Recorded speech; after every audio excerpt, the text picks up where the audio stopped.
నమస్తే రమ్మగారు. నమస్తే జయ. రమ్మగారు, మనము శరన్నవరాత్రుల స్పెషల్ ఎపిసోడ్స్ చేస్తా ఉన్నాం. ఇక రెండవ రోజు, ఈ రోజు యొక్క విశిష్టత ఒక్కసారి మాట్లాడుకుందాం. రెండో రోజు ఆశ్వీజ శుద్ధ విధియ. ఈ రోజున అమ్మవారిని గాయత్రీదేవి అలంకారంలో వెలయిస్తారు. మనం గాయత్రి అనగానే ఇప్పుడు ఇదివరకటి కాలంలో గాయత్రి ఎవరికీ తెలియదు, రహస్య మంత్రం. ప్రత్యేకంగా గాయత్రి ఉపాసన అంటే కొంతమందే చేయాలన్న నియమము పద్ధతి ఒక కట్టుబాటులాగా ఉండేది. నియమం కూడా ఉండేది రమ్మగారు? నియమమే చేయాలి, నియమమే. ఎందుకంటే గాయత్రి ఉపాస్య దేవత, ప్రత్యేకంగా ఆమెను ఉపాసించవలసిన దేవత. 24 అక్షరాల మంత్రము చాలా పవర్ఫుల్, చాలా శక్తినిస్తుంది.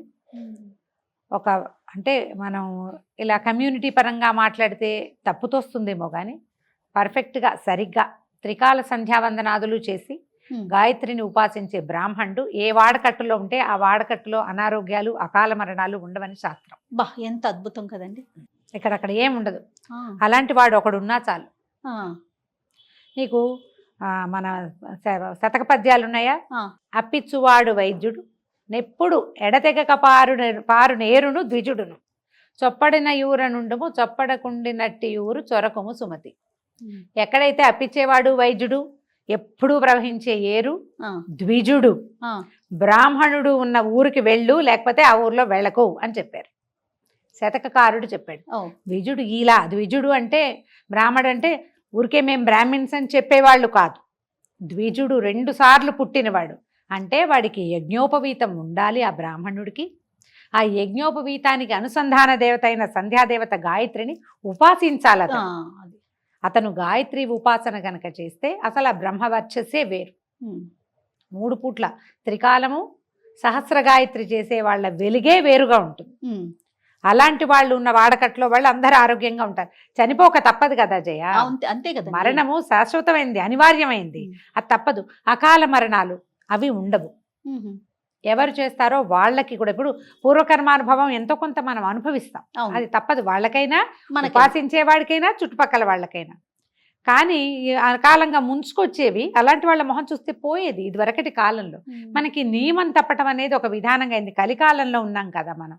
ఇక ఏ నియమం తప్పినా గాయత్రి అంత పవర్ఫుల్ దేవత. ఈ గాయత్రిని ఎలా ఉపాసిస్తాము? సూర్యుడితో పాటు ఉపాసన చేస్తారు. సూర్యోపాసన లాగానే గాయత్రి ఉపాసన సూర్యుడికి ఎదురుగుండా ఉండి చేయటమే.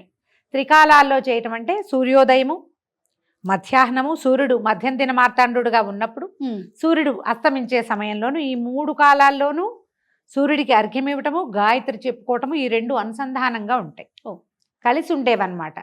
ఇప్పటికీ మనకి ఇంకా గాయత్రి చెప్పేవాళ్ళు ఉన్నారు, ద్విజులు ఉన్నారు. కాబట్టి కలియుగా అంత తొందరలో లేదు, ఇంకా సమయం ఉంది. వాళ్ళు తగ్గిపోతుంటే మన సమయం తగ్గిపోతుంది. దీన్ని గౌరవించాలి కానీ ఎట్టి పరిస్థితుల్లోనూ ప్రశ్నించకూడదు. మన ప్రశ్నల్ని మించిన సమాధానం ఉంది అక్కడ, మనకు తెలీదు. వాళ్ళు చెప్పినా మనకు అర్థం కాదు. అంతే. అందుకని చెప్పేలాగా ఏ ప్రశ్న వేయకుండా గాయత్రిని గౌరవించాలి. ఈవిడ 5 ముఖాలతోటి ఉంటుంది అమ్మవారు. ముక్తా విద్రుమ హేమనీల ధవళ ఛాయలు అని చెప్తారు. ముక్త విద్రుమం, ముక్త అంటే ముత్యం, విద్రుమం అంటే ఎరుపు, ముత్యం అంటే తెలుపు కదా.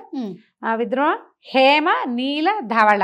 హేమ అంటే బంగారపు రంగు, నీలం అంటే నల్లము లేదా నలుపు కలిసిన నీలం అనుకుందాం, ముదురు రంగు. ధవళము ఇది తెలుపు, ముత్యపు తెలుపు వేరు, ఇది వేరు. ఇలా 5 రంగుల్లో ఉండే ముఖాలు, 5 ముఖాలు కలిగి ఉంటుంది. గాయత్రిని ఉపాసించిన వాడికి తిరుగే లేదు. ఆ ఉపాస్య దేవత అయిన గాయత్రిని రెండో రోజు దైవంగా అలంకారం చేస్తారు. ఇంచుమించు మన వైపు అన్ని దేవాలయాల్లోనూ గాయత్రి దేవే కనపడుతుంది, పంచముఖిగా కనిపిస్తుంది. ఇప్పుడు మనం ఎట్లా చూస్తామంటే మా కారు బ్యాక్ చేస్తున్నా సరే గాయత్రి మంత్రం వినపడుతుంది. అవును. ఫోన్ రింగ్ టోన్లు గాయత్రి మంత్రమే. తర్వాత ఇంటి కాలింగ్ బెల్స్ గాయత్రి మంత్రమే. పిల్లలకి గాయత్రి మంత్రం నేర్పిస్తారు. వాకింగ్ చేసేటప్పుడు కూడా మనం గాయత్రి మంత్రాన్ని వింటుంటాం. ఎవరికైనా ఫోన్ వచ్చిందనుకో రింగ్ టోన్ కూడా గాయత్రి మంత్రమే ఉంటుంది. అదేమంత అడ్వైజబుల్ కాదేమో అని అనిపిస్తుంది జయ. ఇప్పుడు మంత్రము పూర్తిగా వెళ్ళాలి, అది మధ్యలోనే కట్ చేస్తాం మనం, అది తప్పు. తర్వాత దాన్ని ఇలా చేయకూడదు. ఒక పవర్ఫుల్ మంత్రాన్ని, శక్తివంతమైన దాన్ని, అంత శక్తి తీసుకోవాలి కదా మనము. అరకొరగా ఎందుకు చేయాలి? అంతేగా. ఏమో అది చేయకూడదేమో అనిపిస్తుంది. ఎవరి ఇది వాళ్ళదైనప్పటికీ పిల్లలకు కూడా గాయత్రి మంత్రం ఉపదేశించడం, నేర్పించడం. ఇప్పుడు నేర్పటం వేరు, ఉపదేశం వేరు. ఈ డిఫరెన్స్ ఒకటి ఉంది కదా. అవునండి. ఇది కొంచెం తెలుసుకోవాలి మనం. ఈ గాయత్రిని ఇంత ప్రత్యేకమైన కథ చెప్తారంటే గాయత్రి దేవికి, పూర్వం అంట అరుణుడని ఒక రాక్షసుడు ఉండేవాడు. అతను త్రికాల సంధ్యావందనాపరుడు. 3 పూట్ల సంధ్యావందనం చేసి సహస్ర గాయత్రి, 1,00,000 గాయత్రి కూడా చేసేవాడు రోజుకి. అతను విపరీతంగా బల సంపన్నుడిగా అయ్యాడు. బ్రహ్మవర ప్రసాదం లభించింది అతనికి. రమగారు, మీ మాటకు అడ్డొస్తుందని అనుకోవద్దు. నాకు ఎప్పుడూ ఒక చిన్న అనుమానం ఉంటుందండి. రాక్షసులు అంటే రాక్షస దేవతలు ఉండరా? మన దేవతల్ని ఎందుకు పూజిస్తారు, కొలుస్తారు? ఇట్లా అంటే ఎడతెరిపి లేకుండా వారి అనుగ్రహం కోసం పూజా విధానం ఎందుకు ఫాలో అవుతారండి? రాక్షసులకి వేరే దేవతలు ఉండరు. రాక్షసులంటే అది ఏదో విచిత్రమైన జాతి కాదమ్మా. వాళ్ళందరూ బ్రాహ్మణులే, కశ్యప ప్రజాపతి సంతానమే, బ్రహ్మ వల్ల జన్మించిన వాళ్ళు, బ్రహ్మ సంతతి. గుణాలు రాక్షస గుణం. గుణం లాగేసుకోవాలి, అంతా నేనే ఉండాలి. ఆసురీ ప్రవృత్తి అంటాం చూడు. కొన్ని ఇప్పుడు మనమే ఉంటాం, మనలో కొన్ని రాక్షస గుణాలు అంటే మనకి కూరలు ఉన్నట్ట, కూరలు కొంగులు ఉన్నట్టు కాదు, గుణం అలాంటిది ఉన్నట్టు.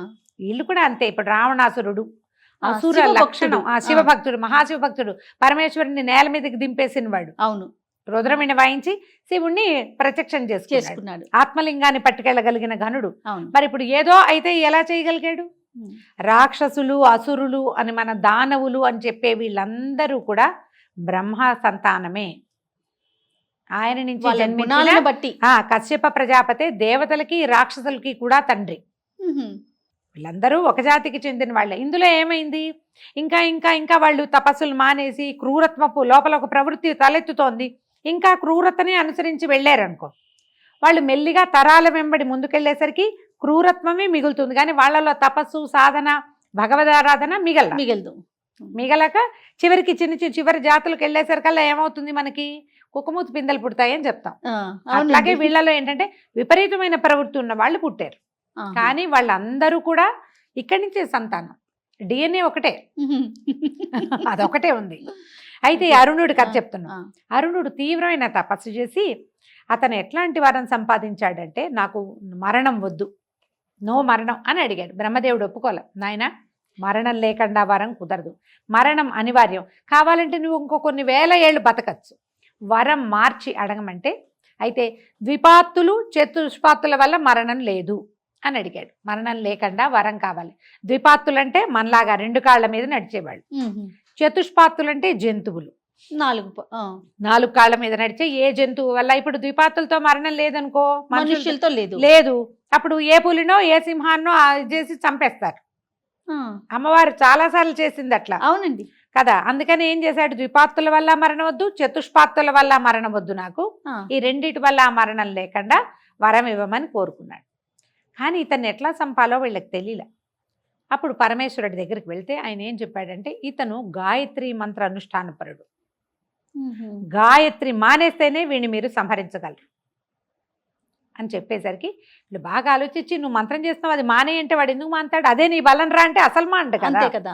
బృహస్పతిని ప్రేరేపించి పంపించారట దేవతలు. అప్పుడు బృహస్పతి వెళ్ళి సోదరా అని సంబోధిస్తే అరుణుడికి నచ్చల.